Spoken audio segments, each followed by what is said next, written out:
వీక్షకులకు స్వాగతం. నమస్కారం. తిరుమల తిరుపతి దేవస్థానం ప్రసాదం లడ్డూలో కెమికల్ కలిపారని చెప్పి సిట్ నివేదిక ఇచ్చింది. ప్రచారం జరుగుతూ ఉంది. చర్యలు తీసుకోమని చెప్పి ప్రభుత్వానికి రికమెండ్ చేసింది. ఆ తదుపరి ఇవాళ ప్రభుత్వం కమిషన్ ఏర్పాటు చేసింది. సుబ్బారెడ్డి సుప్రీంకోర్టుకి వెళ్ళటం ఏంటి, సుప్రీంకోర్టు సిట్ వేయటం ఏంటి, సిట్ నివేదిక ఇవ్వటం ఏంటి, మళ్ళీ ఆ నివేదిక ఇచ్చిన తర్వాత ప్రభుత్వం కమిషన్ వేయటం ఏంటి, ఈ గందరగోళ పరిస్థితిని సంపూర్ణంగా వివరించేందుకు మనతో పాటు ఉన్నారు సీనియర్ జర్నలిస్ట్ సత్యమూర్తి గారు. వారిని అడిగి మరిన్ని విశేషాలు తెలుసుకుందాం. సార్ నమస్తే. నమస్కారం అండి. టీటీడీ లడ్డూలో కెమికల్ కలిపిన సంగతి తెలిసిందే. ప్రచారం జరిగింది. భక్తుల మనోభావాలు దెబ్బతున్నాయి. దాని మీద సుప్రీంకోర్టు సిట్ వేయటం, సిట్ విచారణ చేయటం, ఆ రిపోర్ట్ ప్రభుత్వానికి ఇవ్వటం, మళ్ళీ ప్రభుత్వం వాళ్ళ కమిషన్ వేయటం, ఇదంతా కొంచెం గందరగోళంగా సామాన్యుడికి అర్థం కాని పరిస్థితిలో ఉంది. దాన్ని సమగ్రంగా పూర్తిగా విశ్లేషించండి సార్. అసలు ఏం జరిగి ఉంటుంది, ఎందుకు కమిషన్ వేయాల్సి వచ్చింది, సిబిఐ అసంపూర్తిగా ఎందుకు వదిలిస్తుందంటారు? ఇక్కడ కన్ఫ్యూజన్ ఏం లేదు రామరామ్ గారు. మనం దీన్ని అంటే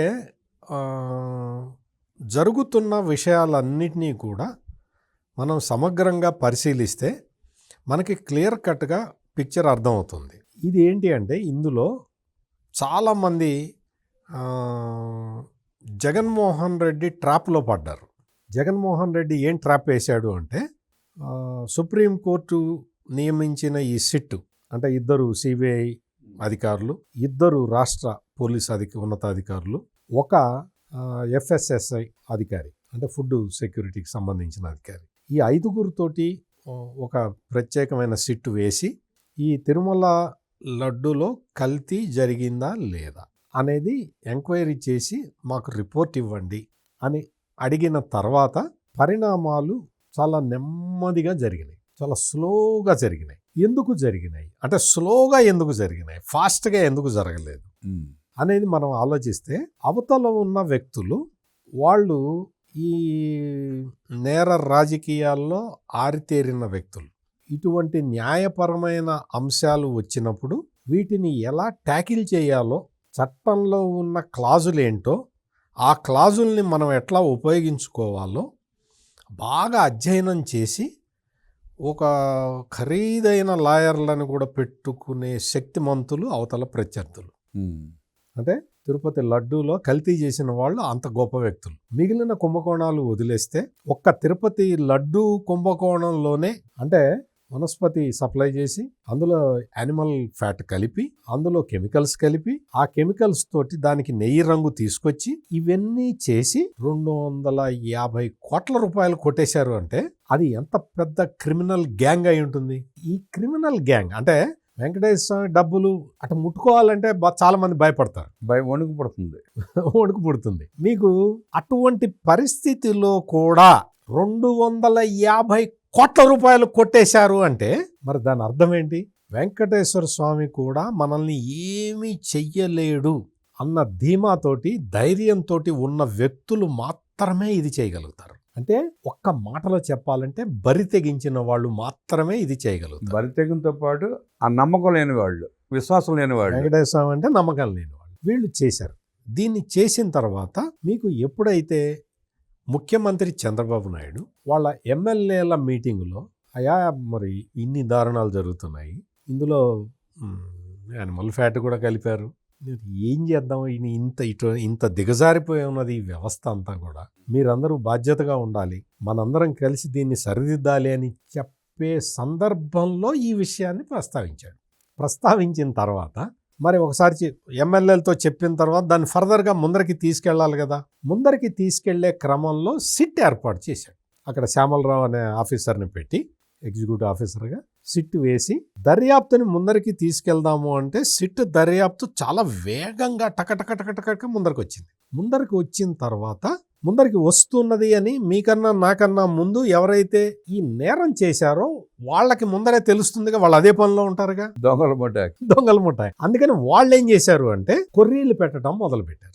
ఆ కొర్రీ ఏంటి అంటే మొదటి కొర్రీ ఏంటి అంటే మీరు రాష్ట్ర ప్రభుత్వం పొలిటికల్ గేమ్ ఆడుతున్నది, మాకు అన్యాయం జరుగుతుంది, మేము పొలిటికల్ అపోనెంట్స్ కాబట్టి మా మీద కక్ష సాధించే కార్యక్రమం జరుగుతుందేమోనని మాకు డౌట్ కాబట్టి దర్యాప్తుని సిబిఐకి ఇవ్వాలి అని చెప్పి వేయటం అనేది ఫస్ట్ కొర్రీ. ఒకటి నేను మీకు ఇచ్చే క్లారిఫికేషన్ ఏంటి అంటే మీ ద్వారా మీ ప్రేక్షకులందరికీ కూడా ఇచ్చే క్లారిటీ ఏంటి అంటే సిబిఐని ఏదో మేనేజ్ చేయగలమన్న ధైర్యంతోటో సిబిఐ మనం చెప్పినట్టే రిపోర్ట్ ఇస్తుందన్న నమ్మకంతో సిబిఐ ఆఫీసర్లకు ఏదో డబ్బులు ఇచ్చి మనం లోబర్చుకోవచ్చు అన్న ధైర్యంతో చేయలే నాకు తెలిసినంతవరకు.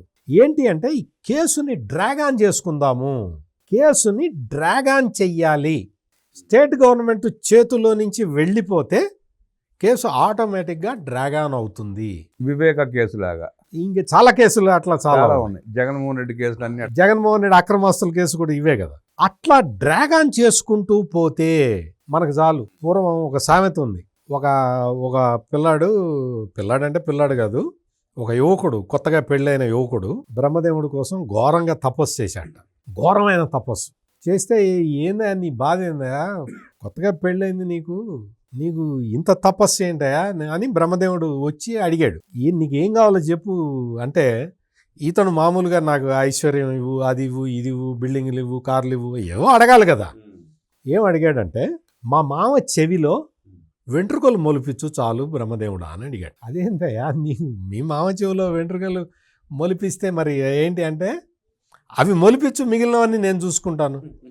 అతని ఆస్తి అంతా ఎట్టకొట్టు, ఇంక చెవుల్లో వెంట్రుకలు మొలిస్తే వినపడదు, సౌండ్ వినపడదు కదా, ఇంక నేను కొట్టేస్తా, అతని ఆస్తి అంతా నేను కొట్టేస్తా అని ఆ కొత్తగా పెళ్ళైన కుర్రాడు బ్రహ్మదేవుడిని ఎట్లా వరం అడిగాడో సేమ్ ఇప్పుడు నేను ఆ సామెత ఎందుకు చెప్పానో మీకు అర్థమై ఉంటుంది. కేసుని డ్రాగ్ ఆన్ చేస్తే మన పని అవుతుంది అన్న ఉద్దేశంతో వేశారు. కొంత ఇదైన తర్వాత మళ్ళీ ఇంకొక వ్యాజ్యం వేశారు. ఈ ఎప్పుడైతే సిట్టు వచ్చేసి మీ అకౌంట్స్ ఇవ్వండి అనే బ్యాంక్ అకౌంట్స్ని తనిఖీ చేయాలి. ఇది మనీ లాండరింగ్కి సంబంధించింది కూడా. ఈ మనీ లాండరింగ్కి సంబంధించిన కేసు కూడా ఉంది కాబట్టి దాన్ని లాజికల్ ఎండ్కి తీసుకెళ్ళాలి అంటే బ్యాంకు స్టేట్మెంట్లని స్టడీ చేయాలి. బ్యాంకు స్టేట్మెంట్లని స్టడీ చేయటంలో భాగంగా చిన్నప్పన్న బ్యాంకు స్టేట్మెంట్లని స్టడీ చేస్తే 4,98,00,000 అంత. పాపం అతని అకౌంట్లో 5 లక్షలు ఉండి మొత్తం 4,93,00,000 ఎవడి అకౌంట్లకో వెళ్ళిపోయినాయి, ట్రాన్స్ఫర్ అయిపోయినాయి. అతను పాపం నిజాయితీ పరుడు, 5 లక్షలే ఉన్నాయి అతని దగ్గర.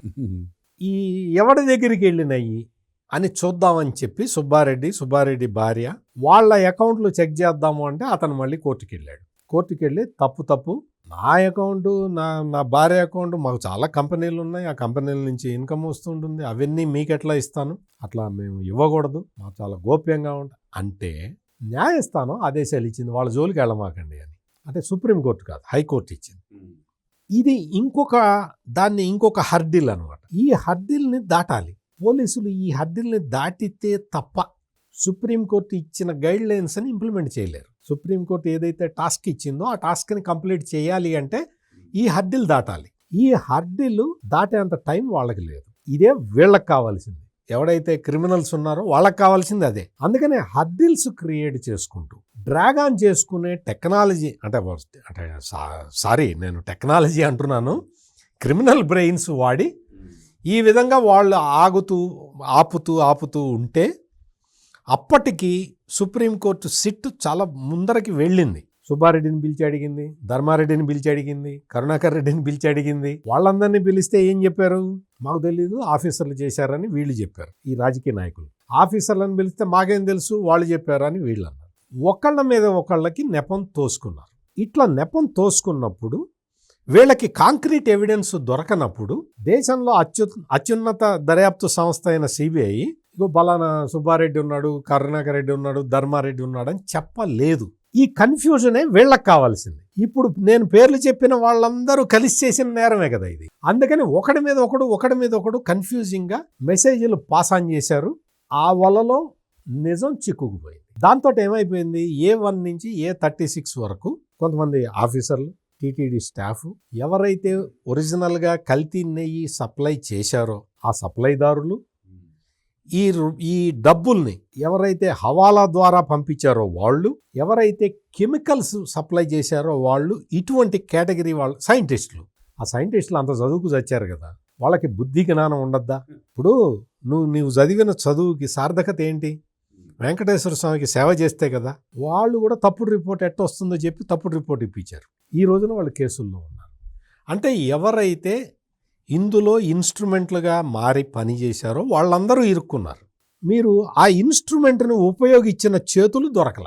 ఆ ఉపయోగించిన చేతులు ఈ సిబిఐ ఛార్జ్షీట్లో ఇంకొకటి చెప్తున్నాను రామబ్రహ్మ గారు, మొత్తం వీళ్ళ పేర్లు ఉన్నాయో లేదో ఇప్పటి వరకు ఎవరికీ తెలియదు. ఎవరి పేర్లోనే తెలియదు 36 మందిలో. 36 మంది ఉన్నారు. కానీ ఇప్పుడు ఇంకొక పాయింట్ ఏంటంటే, ఇప్పటికే ఇది ఎడిషనల్ ఛార్జ్ షీట్. అంతకుముందు ఒక ఛార్జ్ షీట్ వేశారు, అంతకుముందు 2 ఛార్జ్ షీట్లు వేశారు. ఇది మూడోది. ఇది ఎడిషనల్ ఛార్జ్ షీట్. ఇంకా దర్యాప్తు కంప్లీట్ అయిపోయిందని చెప్పిన తర్వాత కూడా ఇంకొక ఛార్జ్ షీట్ ఉందండి, మీరు అనుమతిస్తే వేస్తామని చెప్పి వేసిన కేసులు చాలా ఉన్నాయి. అవును. అందుకని ఇప్పుడు వీళ్ళు అంటే ప్రజల్లో ఈ కన్ఫ్యూజన్ ఎందుకు వచ్చింది అంటే, సిబిఐ వాళ్ళని కూడా ఇప్పుడు చాలా మంది ఎందుకు అనుమానిస్తున్నారు అంటే, సుబ్బారెడ్డి పేరు లేదు, ధర్మారెడ్డి పేరు లేదు అన్న దాని దగ్గర అందరి బ్రెయిన్లు ఆగిపోయి ఉన్నాయి. పేరు లేదు, ప్లస్ వైఎస్ఆర్ కాంగ్రెస్ పార్టీ వాళ్ళేమో ఇగో సిట్ తేల్చేసింది, మేమేం పాపం చేయలేదు, కల్తీనే కాదు అది ఒరిజినల్ అన్నట్టు మాట్లాడేటప్పుడు కన్ఫ్యూజన్ అంతా. ఎగ్జాక్ట్లీ. ఒకవైపు ఏమో వాళ్ళ పేర్లు లేకపోవడం, రెండో వైపు ఏమో వీళ్ళు సృష్టించిన కన్ఫ్యూజన్లో చాలా మందికి సిబిఐ మీద డౌట్ వస్తున్నది. నా క్యాలిక్యులేషన్ ప్రకారం, నా అంచనా ప్రకారం, నాకున్న పరిజ్ఞానం ప్రకారం సిబిఐ వాళ్ళు అంత ఈజీగా లొంగే ఘటాలు కాదు. వాళ్ళు అంత ఈజీగా లొంగే ఘటాలే అయితే సుప్రీంకోర్టు చెప్పినట్టు వాళ్ళు అంతవరకు దర్యాప్తు చేసి ఫైళ్లు మూటగట్టి రాష్ట్ర ప్రభుత్వానికి అప్పగించి వెళ్ళిపోయి ఉండేవాళ్ళు. కానీ వాళ్ళు ఏం చేశారు అంటే, వెంకటేశ్వర స్వామి మీద వాళ్ళకు కూడా భక్తి ప్రపత్తులు ఉన్నాయి కాబట్టి వాళ్ళు ఏం చేశారు అంటే, ఇదిగో ఇది మొత్తం లోపభూయిష్టంగా ఉన్నది, ఈ వ్యవస్థ మొత్తాన్ని మీరు సరిదిద్దాల్సిన అవసరం ఉన్నది, ఇది సరిదిద్దితే తప్ప ఈ దొంగతనాలు ఆగవు. ఇక్కడ ఈవోని కూడా ట్రాన్స్ఫర్ చేయమని చెప్పినట్టుంది కదా. ఒక ఈవోని కాదు, ఒక్క ఈవో అంటే ఈ అనిల్ కుమార్ సింఘాల్, ధర్మారెడ్డి, ఎవరైతే తిరుమల తిరుపతి దేవస్థానం చీఫ్ అకౌంట్స్ అడ్వైజర్ బాలాజీ, ఈ ముగ్గురు పేర్లు రాశారు, స్పెసిఫిక్గా రాశారు. ఎందుకు రాశారు వాళ్ళు ఈ ముగ్గురు? అసలు ఈ సిట్టు, సుప్రీంకోర్టు నియమించిన సిట్టు రాష్ట్ర ప్రభుత్వానికి ఒక నివేదిక పంపించటమే ఇక్కడ మనం క్రూషియల్గా మనం చూడాల్సిన విషయం. అంటే సిబిఐ అధికారులు కానీ, రాష్ట్ర ప్రభుత్వానికి చెందిన 2 అధికారులు కానీ, ఆ ఎఫ్ఎస్ఎస్ఐ అధికారి కానీ సిన్సియారిటీని మనం ఈ రిపోర్ట్ పంపించటం ద్వారా మనం అర్థం చేసుకోవాలి. మనం ఎవరో మేనేజ్ చేస్తే ఈ పని చేయరు కదా. పవిత్రమైన దేవాలయాన్ని అపవిత్రం చేస్తున్నారు కాబట్టి దీన్ని సరిదిద్దాల్సిన బాధ్యత ఉన్నది అని వాళ్ళు ఫీల్ అయ్యారు కాబట్టి రాష్ట్ర ప్రభుత్వానికి ఒక రిపోర్ట్ పంపించారు. ఈ రిపోర్ట్ వచ్చిన తర్వాత, ఈ రిపోర్టును చూసిన తర్వాత నెక్స్ట్ ఏం చేయాలి? ఇమ్మీడియట్గా రిపోర్టులో ఉన్న ఒక అధికారిని, అనిల్ కుమార్ సింఘాల్ని, వేరే మాట మాత్రం అంటే వేరే ఎవరితో కూడా మాట్లాడకుండా ముఖ్యమంత్రి చంద్రబాబు నాయుడు అక్కడి నుంచి షిఫ్ట్ చేసాడు. అసలు సంబంధం ఇంకా నీకు వేరే నో డిస్కషన్స్ అని చెప్పి షిఫ్ట్ చేశాడు. ఇప్పుడు Balaji chief accounts officer, financial adviser అని ఉంటుంది. ఆ డిజిగ్నేషన్ చాలా పెద్ద పోస్ట్ అది. వాళ్ళు ఏం చేస్తారో తెలుసా?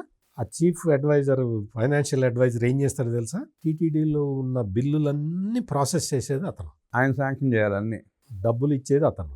మొత్తం ఏం జరిగినా ఇప్పుడు పార్వేట మండపం అది మొత్తం కూల్చేసి కొత్తది కట్టాలి, ఆయన పర్మిషన్ కావాలి, డబ్బులు ఆయన ఇవ్వాలి. అరే వద్దయ్యా, అది 400 సంవత్సరాలు 500 సంవత్సరాలు అయిందయ్యా అది కట్టి, దాన్ని స్ట్రెంగ్తెన్ చేయండి అయ్యా, కూల కొట్టకూడదయ్యా, ఎప్పుడో కృష్ణదేవరాయలు కట్టించాడు దాన్ని అని బతిలాడారు హిందూ సంఘాల వాళ్ళు. వాళ్ళకి కావాల్సిందల్లా ఎక్కడ డబ్బులు వస్తాయో చూసు. మీకు శిలాతోరణం వరకు మీకు రోడ్డేసి మొత్తం కట్టేసి బిల్డింగులు కట్టేయము.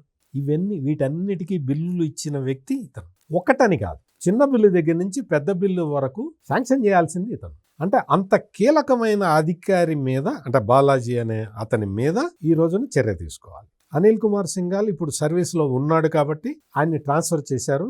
That is the punishment he got. ఇప్పుడు ధర్మారెడ్డిని ఏం చేయాలి? ధర్మారెడ్డి రిటైర్ అయిపోయాడు. ఇప్పుడు ఈ బాలాజీని ఏం చేయాలి? బాలాజీ కూడా రిటైర్ అయిపోయాడండి. బాలాజీ ప్రైవేట్ వ్యక్తి, అంటే ప్రైవేట్ వ్యక్తి అంటే టీటీడీలో పనిచేస్తున్నాడు. అందుకని వీళ్ళిద్దరిని ఏం చేస్తారు అనేది ఇప్పుడు ప్రధానమైన ప్రశ్న. ఈ ప్రశ్నకి సమాధానం చెప్పాలి. ఎవరు చెప్పాలి? ముఖ్యమంత్రి చంద్రబాబు నాయుడు చెప్పాలి. ముఖ్యమంత్రి చంద్రబాబు నాయుడు కక్ష సాధించే మనిషి కాదు, కక్ష సాధించడు.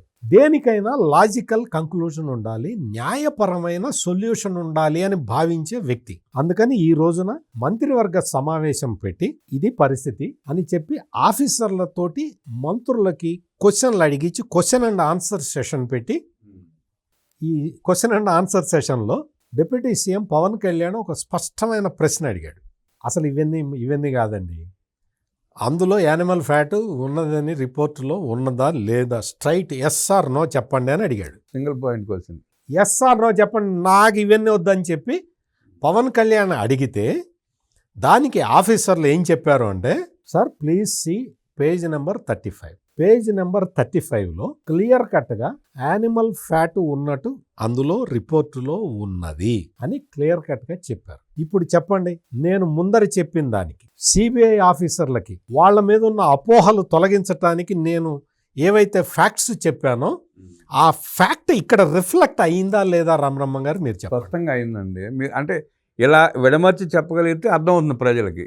ఎంతసేపు వాళ్ళు ఒకటి చెప్పి వీళ్ళు ఒకటి చెప్పి అధికారులు ఒకటి చేసి సిబిఐ ఏం పేర్లు ప్రకటించకపోవడంతో కన్ఫ్యూజన్ అంతా. ఎగ్జాక్ట్ అది క్లారిటీ వచ్చింది, క్లియర్ అయింది మీరు ఇప్పుడు చెప్తే. పేజ్ నెంబర్ 35లో కల్తీ జరిగినట్టు ఉన్నది అని ఆఫీసర్లు చెప్పేశారు. చెప్పిన తర్వాత ఇప్పుడు సిబిఐ పంపించిన నోట్, ఆ సిబిఐ పంపించిన నోట్ మీద ఫర్దర్గా ఎట్లా ముందరికి సిబిఐ ఏం చెప్పింది, అక్కడ దొంగలు చాలా మంది ఉన్నారు, దొంగలు ఎవరు లేరండి, మేము ఇచ్చిన రిపోర్ట్ ఫైనల్ అంటే రిపోర్ట్ ఎందుకు పంపించటం రాష్ట్ర ప్రభుత్వానికి? ఇక్కడ దొంగతనం జరుగుతూ ఉన్నది, ఈ దొంగతనాన్ని సరిదిద్దటం అనేది ఇప్పుడు రాష్ట్ర ప్రభుత్వ తక్షణ కర్తవ్యం. మీరు ఆ కర్తవ్యాన్ని నిర్వర్తించాలి, ఎఫిషియెంట్గా చెయ్యాలి అని చెప్పి ఒక నోటు పంపించారు. ఎంత గొప్ప విషయం మీరు ఆలోచించండి. బాధ్యత అయిపోయింది అని దులుపుకొని వెళ్ళిపోకుండా వాళ్ళు రాష్ట్ర ప్రభుత్వానికి ఒక నివేదిక ఇవ్వటంతో ఆ రిపోర్టుని చూసి ఇప్పటికీ సిబిఐ జాయింట్ సిట్, సుప్రీంకోర్టు వేసిన CBI joint SIT Nellore ACB కోర్టులో వేసిన అడిషనల్ ఛార్జ్ షీటు ఇప్పటి వరకు అఫీషియల్గా ఎవ్వరికీ రాలేదు. దాన్ని కోర్టు ఇంకా కాగ్నిజెన్స్లోకి తీసుకోలేదు. కోర్టు కాగ్నిజెన్స్లోకి తీసుకోవటం అంటే దాన్ని ఇప్పదీసి చదవటం, ఆ పని ఇంకా జరగలేదు. అది జరిగే వరకు వాస్తవం తెలియదు, రిపోర్టులో ఏమున్నది అనేది ఎవరికీ తెలియదు. ఇప్పుడు వీళ్ళు చెబుతున్నది ఎవరైతే వైసీపీ వాళ్ళు ముఖ్యంగా జగన్మోహన్ రెడ్డి అండ్ బ్యాచ్ చెప్తున్న దాంట్లో డిస్టార్టెడ్ ఫ్యాక్ట్స్ ఉన్నాయి. ఇది ఇంతవరకు తెలుసు, కానీ యాక్చువల్గా ఛార్జ్ షీట్లో ఏముందనేది మనకు తెలియదు. యాక్చువల్గా ఆ ఛార్జ్ షీట్కి ఇంకొక ఎడిషనల్ ఛార్జ్ షీట్ వేయచ్చా లేదా అనేది కూడా మనకు తెలియదు. టీటీడీ చైర్మన్ బిఆర్ నాయుడు దీని మీద ఆయనకి అంటే టీటీడీ బోర్డు లీగల్ ఒపీనియన్ తీసుకుంటే వాళ్ళు ఏం చెప్పారు అంటే, CBI joint SIT additional charge sheet దాఖలు చేయటానికి అవకాశం ఉన్నది అని చెప్పారు. అవకాశం ఉన్నది అంటున్నారు కదా, ఒకవేళ వాళ్ళు చేయకపోతే మనమేం చెయ్యాలి అని అడిగారు. అడిగితే వాళ్ళు ఏం చెప్పారంటే, లీగల్ అడ్వైజ్ ఏమి ఇచ్చారు అంటే, ఎడిషనల్ ఛార్జ్ షీటు వాళ్ళు దాఖలు చెయ్యకపోతే, అంటే వీళ్ళని ఇండిక్ట్ చేస్తూ దాఖలు చెయ్యకపోతే టీటీడీకి ఉన్న అనుమానాలతోటి కేసులో ఇంప్లీడ్ కావచ్చు అని చెప్పారు. అదే విషయాన్ని బిఆర్ నాయుడు చాలా స్పష్టంగా చెప్పాడు. మన ప్రెస్ మీట్ పెట్టి చెప్పాడు, కేసులో మాకున్న అనుమానాలు నివృత్తి చేసుకోవటం కోసం కేసులో మేము ఇంప్లీడ్ అవుతాము అని చెప్పారు. అదేవిధంగా రాష్ట్ర ప్రభుత్వం కూడా కేసులో ఇంప్లీడ్ కావటానికి రెడీగా ఉన్నది. ఇంతకు మించి ఎక్స్ట్రా ఎవరు ఏమీ చేయలేరు. ఇప్పుడు ఏం చేశారు అంటే, ఈ సిట్ ఇచ్చిన రాష్ట్ర ప్రభుత్వానికి ఇచ్చిన నివేదిక మీద ఫర్దర్ యాక్షన్ తీసుకోవటంలో భాగంగా అనిల్ కుమార్ సింఘాల్ని పక్కన పెట్టారు. నెక్స్ట్ ఏం చేయాలి అనే దానికి కమిషనర్ ఆఫ్ ఎంక్వైరీస్కి అప్పగిచ్చారు కేసుని. యాక్చువల్గా చాలా అంటే అడ్మినిస్ట్రేషన్లో ఎంతో అనుభవం ఉన్న వ్యక్తి తప్ప ఇటువంటి నిర్ణయం తీసుకోలేడు. అడ్మినిస్ట్రేషన్లో పూర్తి పట్టు లేకపోతే చంద్రబాబు నాయుడు ఈ నిర్ణయం తీసుకుని ఉండేవాడు కాదు. ఆయనకి పూర్తి పరిపాలన మీద అవగాహన ఉంది కాబట్టి ఆయన ఈ రిపోర్టుని కమిషనర్ ఆఫ్ ఎంక్వైరీస్కి ఇచ్చి, కమిషనర్ ఆఫ్ ఎంక్వైరీస్కి విస్తృత అధికారాలు ఉంటాయి రామబ్రహ్మం గారు. కమిషనర్ ఆఫ్ ఎంక్వైరీస్ అఫీషియల్స్ని అన్అఫీషియల్స్ని అందరినీ సమన్ చేసుకోవచ్చు. అందుకని కమిషనర్ ఆఫ్ ఎంక్వైరీస్కి ఇచ్చారు. కమిషనర్ ఆఫ్ ఎంక్వైరీస్ ఇప్పుడు సిబిఐ చేసిన దర్యాప్తు ఇది ఏదో ఇన్వెస్టిగేటివ్ ఏజెన్సీ కాదు కమిషనర్ ఆఫ్ ఎంక్వైరీస్. ఇది ఏంటి అంటే, తప్పు జరిగింది, బలానా వాడు తప్పు చేశాడు, ఆ తప్పుని భవిష్యత్తులో జరగకుండా చేయాలి అంటే ఈ తప్పుని ఈ విధంగా సరిచెయ్యాలి అని రికమెండేషన్స్ ఇస్తుంది. ఈ బలానా వాడు తప్పు చేశాడు అని కమిషనర్ ఆఫ్ ఎంక్వైరీస్ తేల్చకపోతే ఫర్దర్గా భవిష్యత్తులో ఏం చేయాలో చెప్పలేదు కదా. అందుకని ఒక పరిపాలనా అనుభవం ఉన్న ముఖ్యమంత్రిగా చంద్రబాబు నాయుడు ఈ నిర్ణయం తీసుకున్నాడు. ఈ రోజు అంటే ఇప్పుడు ఏమైంది, మనకి ఈ కల్తీ నెయ్యికి సంబంధించి యానిమల్ ఫ్యాట్ ఉన్నదా లేదా అనేది సుప్రీంకోర్టు డెసిషన్ తీసుకుంటుంది. Nellore ACB court further actions తీసుకుంటుంది. ఆ ఫర్దర్ యాక్షన్స్ సుప్రీంకోర్టు దాకా వెళ్తాయి. Supreme court will take final decision. Okay, ఇప్పుడు అది కాదు క్వశ్చన్. టీటీడీలో ఈ కల్తీ నెయ్యి కుంభకోణం మళ్ళీ జరగకుండా ఏం చేయాలి, ఆల్రెడీ చేసిన వాడిని ఏం చేయాలి, ఇవి ఎవరు చెప్పాలి? కమిషనర్ ఆఫ్ ఎంక్వైరీ చేయాలి ఇప్పుడు. ఎగ్జాక్ట్లీ. మళ్ళీ ఇప్పుడు రాష్ట్ర పోలీసులు ఆ విషయాన్ని దర్యాప్తు చేయలేరు కాబట్టి సుపీరియర్ అథారిటీ అయిన కమిషనర్ ఆఫ్ ఎంక్వైరీకి ముఖ్యమంత్రి చంద్రబాబు నాయుడు ఈ కేసుని అప్పగించారు. We must appreciate chief minister of Andhra Pradesh Chandrababu Naidu. మొత్తం హైందవులందరూ కూడా, హిందూ జాతికి సంబంధించిన వాళ్ళందరూ, హిందూ మతానికి సంబంధించిన వాళ్ళందరూ కూడా, వెంకటేశ్వర స్వామి భక్తులందరూ కూడా ఈ రోజున ఒక ఉపశమనం పొందే ఒక చర్యకి చంద్రబాబు నాయుడు శ్రీకారం చుట్టారు. అందుకని వెంకటేశ్వర స్వామి దయ వల్ల ఈసారి ఈ కమిషనర్ ఆఫ్ ఎంక్వైరీస్ నిష్పక్షపాతంగా విచారించి ఆ దోషుల్ని తేల్చి చెప్పి ఈ దోషం జరగకుండా ఉండటానికి తీసుకోవాల్సిన చర్యలని సిఫార్సు చేసి అటు వెంకటేశ్వర స్వామి పవిత్రతని ఇటు భక్తుల మనోభావాలని కాపాడుతుంది అన్న విశ్వాసం అయితే నాకు కలిగింది రామబ్రహ్మ గారు. సరే, ఈ కమిషనర్ ఆఫ్ ఎంక్వైరీస్ మీద మళ్ళీ కోర్టుకి వెళ్ళి ఆపే అవకాశం ఏమైనా ఉందా అవతల వాళ్ళకి? అంటే ఇప్పుడు లీగల్గా ఎదుటివాడు ఏం చేస్తాడు అని మనం ఇప్పుడే చెప్పటానికి ఊహాగానాలు అది మనం ఇప్పుడు చేయకూడదు. నాకు తెలిసినంత వరకు కమిషనర్ ఆఫ్ ఎంక్వైరీని ఆపే అధికారం ఎవరికీ లేదు. చట్టబద్ధత ఉంది. ఎగ్జాక్ట్లీ. యానిమల్ ఫ్యాట్తో కూడిన కల్తీ కెమికల్స్తో తయారు చేసిన లడ్డూ గురించి, సిబిఐ సిట్ విచారణ గురించి, ఆ విచారణ మీద చంద్రబాబు నాయుడు గారు తీసుకున్న సత్వర నిర్ణయం గురించి అద్భుతంగా విశ్లేషించి సామాన్యుడికి అర్థమయ్యేలా స్పష్టంగా విడమర్చి చెప్పిన సత్యమూర్తి గారికి ధన్యవాదాలు తెలియజేస్తూ నమస్కారం.